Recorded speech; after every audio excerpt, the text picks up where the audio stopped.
Hello, my name is Matthew Barrick, and I'm running for Cumberland Valley School Board serving Middlesex and Monroe Townships. I believe the most important stakeholders of the school board to be the students, the staff, and you, the taxpayers. Currently, I do not believe that the school board is serving the best interests of this group. I want to thank you ahead of time for taking a few minutes to learn more about me and why you should support me in my run to become a school director. First, a little bit more about me. I was born and raised in the Carlisle area and have been a resident of the Cumberland Valley School District for the past 10 years. I'm the husband of one, father of three, and the blessed owner of 2 dogs, 2 cats, and a horse. 2 of my 3 children are recent graduates of CV, with my youngest currently a sophomore student. While I myself am not an educator, my family has a heritage steeped in education. My father, a retired teacher of 33 years, aunts and an uncle with over 35 years, a sibling with over 20 years, cousins, and my wife, who is a former teacher herself. You might say that my family and I understand the importance of education in shaping a successful and thriving society. So much so, in fact, that the Barrick family annually awards a scholarship to a senior student pursuing a career in education. I've had some folks ask me, Matt, why run for school board? Well, you want to know what's in it for me? The short answer is nothing, yet absolutely everything. I've been closely monitoring the happenings of the school district and attempting to influence policy via public comment during the past several years.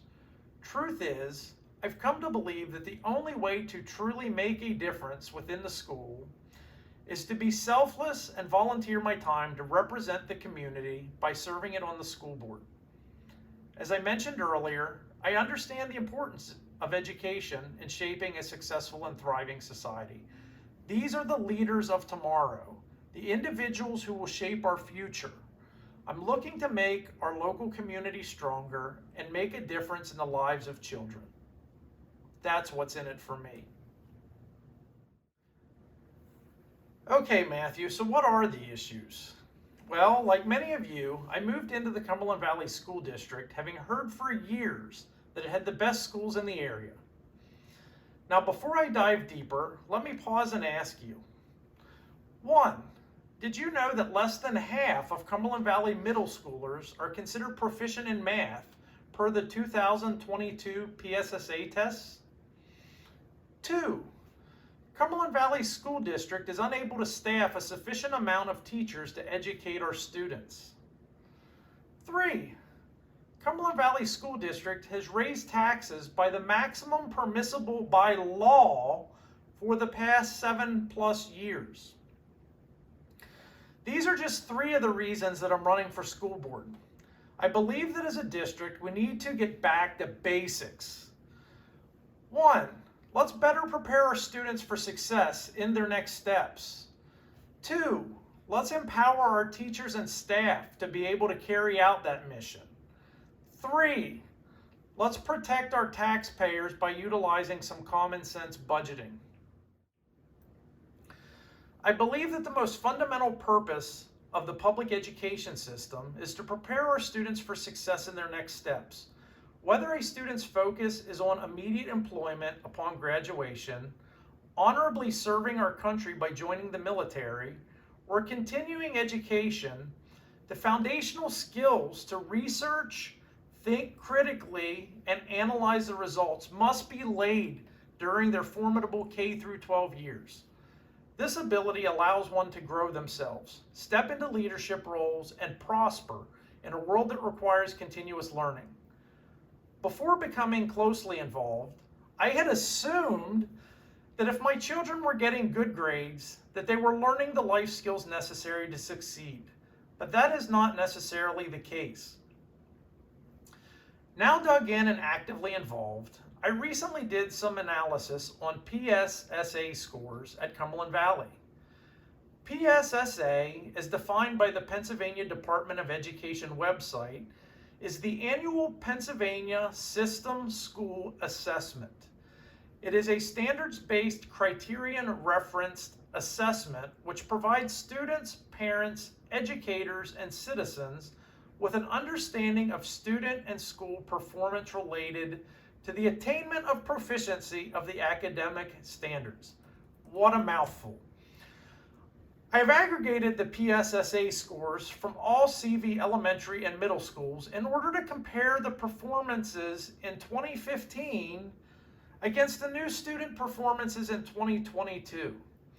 Are we trending up? Or are we trending down? Where are we? So the results show, first, ELA, which is English Language Arts scores, among middle schoolers grades 6 through 8 are declining, with 22% currently not proficient. 2, math scores among middle schoolers are declining, with 51% currently not proficient.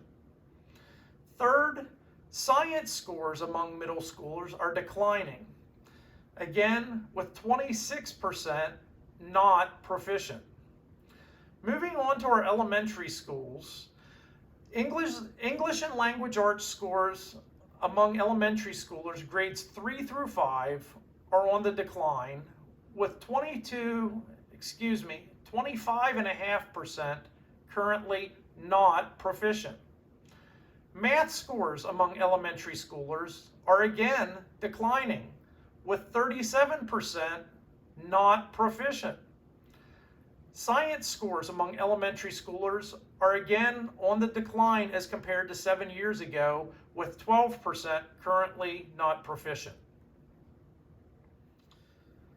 So within the elementary and middle schools, Cumberland Valley has declined in all areas tested by the state.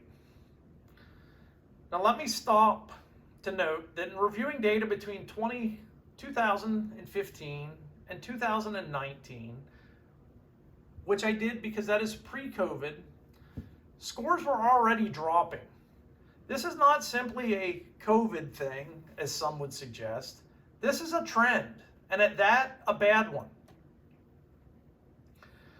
Bringing the aforementioned to the attention of the school board at a recent meeting, I was astounded when the sitting school board president, representing Middlesex and Monroe for the past 7 years, seemingly addressed my concerns at the end of the meeting by stating, and I quote, "I just want to thank this board. I know that your work is often not thanked, so I thank each of you. And I thank the administration and all of our teachers and staff. We are doing something right because people are moving here like crazy. We can't stop them. So the decisions that we are making, somebody likes. So I appreciate all of you, and I sincerely thank each and every one of you." This response, while shocking, simply affirmed how tone deaf and lost that I had already come to believe a few board members are. All right, so moving on, let me talk about how I want to empower teachers and staff. Most every teacher that I know personally, be it friends or family, get their sense of satisfaction as a teacher in seeing their students flourish and knowing that they are making a difference. In short, I want more of this, as happily fulfilled teachers are good teachers. Cumberland Valley has a staffing shortage currently, and I believe that there are a few steps which would possibly help combat that shortage. The top 2 complaints that I've heard from teachers, both inside and outside of Cumberland Valley, is the incredible amounts of paperwork required of them. That and the lack of support by the administration. In the quest to help our teachers and staff, I would propose doing a thorough policy review on what paperwork is being required of our teachers, scrutinizing why it is being required of our teachers, and how it helps the bottom line. The bottom line, of course, being student learning. If it is not assisting with student learning, an effort must be made to understand its importance and how it fits into student education, or remove it. Removing the obstacles will help the teachers flourish, and likewise will help students flourish. Similarly, I feel that our school curriculum and what we are spending time on inside the classroom needs a thorough review. Let's get back to basics. Remove the fluff and get back to learning English language arts, math, and science. Those are the subjects which are gateways to a successful career and what make the world go round. As far as the lack of support by administration, quite simply, it must stop. Consider adding one spoiled ingredient to a dish which you are preparing for dinner. You do not do it. You don't do it because while it's only one single ingredient, it ruins the taste of the entire dish. The same can be said about a teacher's classroom. The lack of backing and action by the administration in helping teachers deal with bad apples keep teachers from operating at peak efficiency. In short, a single individual can taint the learning experience for the entire classroom. Once again, we need to get back to basics. Teach children that actions have real consequences. Better now as a junior high or high school student versus a few short years from now as they are considered an adult and will be dealt consequences by the legal system. Bottom line, let's help end the staffing shortage at CV by making teachers want to teach again. Last but certainly not least, let me talk about each and every one of you, the taxpayer. The school district is not a revenue generating entity.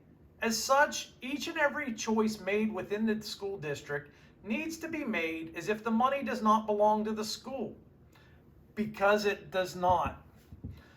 Taxpayers are tasked with stepping to the plate to help fund our future, but that spending should be undertaken with precision. The Cumberland Valley School Board has voted to raise taxes by the maximum permissible by law for the past 7+ years.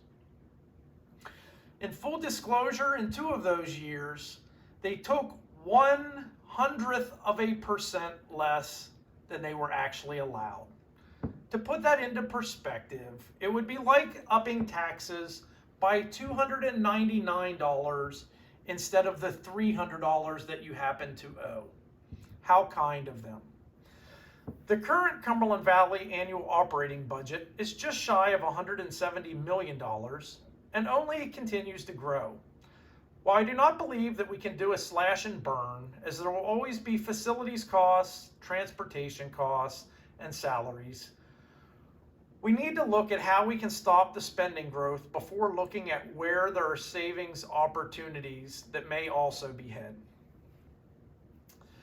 So my thoughts are not in line with the vision of the current board, however. In the days prior to me putting together this video, they have effectively stated that they want more money from you, and they have introduced Policy 628 for first read and adoption. Policy 628, titled Tax Assessment Appeals, is to memorialize the school district's procedure for participation in tax assessment appeals initiated by the school district. In short, as outlined within the proposed policy, if approved, the school district would work with third-party consultants, mind you, paid for by you, the taxpayer, to identify properties that may be underassessed. Thereafter, initiating a tax assessment appeal with the county to increase your taxes further. Again, how kind of them. Listen, I believe that taxpayers are a major stakeholder of the school board, and they're not being treated fairly. I'm looking to aim to stop it. In closing, if you have made it this far, I want to thank you again and close by saying, I believe that there are 3 major stakeholders. First, students. Second, teachers and staff. And third, but not to be lost, you, the taxpayers. All of you are being underserved by the current school board representatives. Let's get back to basics. As there are 2 board positions open for Middlesex and Monroe during this election cycle, if you have not already done so, I would highly recommend that you watch the video of my friend and running mate, Andrew Clancy. I have known Andy for nearly 10 years. He is a man of integrity, morals, highly principled, and values. I believe that Clancy would make a great addition to the school board. Let's get back to basics. Please vote for Matthew Barrick and Andrew Clancy, your common sense candidates, on the May 16th primary and then again on the November 7th general election. Again, thank you so very much.